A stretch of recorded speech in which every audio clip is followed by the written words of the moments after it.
Kayo'y nanonood kay RSJ. Ang ating topic ngayon ay love story, no? Love story.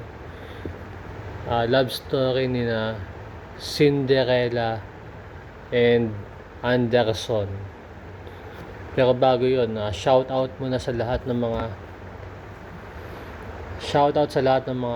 sumusuporta sa akin. Thank you, no? At sa lahat ng mga OFW sa buong mundo, kahit sa ibang planeta. Shoutout sa OFW na nasa planet Jupiter. Ang pangalan niya ay Marie Chris. Ingat ka dyan.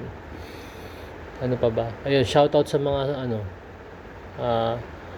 mga followers ko sa lahat ng social medias, no. Hindi ko na iisa-isahin. Basta thank you sa inyo lahat, no. So, ito na. Dumako na tayo sa ating RSJ stories. Ito, love story to, no? Love story. Ang love story na ibabagi ko sa inyo ay love story ni na Cinderella and Anderson. So, saan ba nagmula ang kanilang love story? Kung paano sila nagkakilala, no?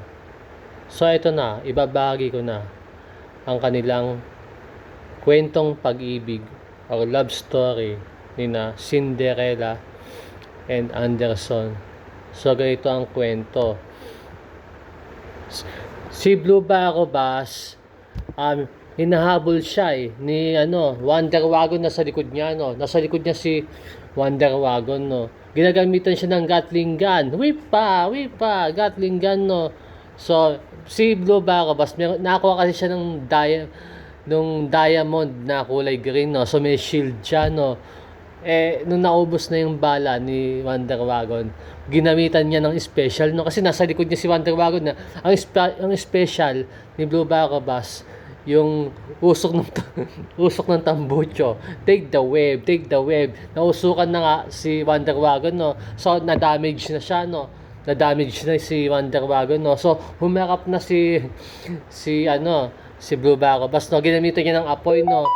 Tapos, nung paggagamit niya ng apoy, ito total na kita. Ang gagamitin ni Blue Barabas, yung Yossi, down up machine gun Yossi, tinamaan si Wonder Wagon, sabog, total na. At kinabukasan nga, kinasal na sina Cinderella and Anderson. So, yan ang nakakakilig na love story ni na Cinderella at Anderson. So, yun, thank you. Sana kinilig kayo sa kwento ko.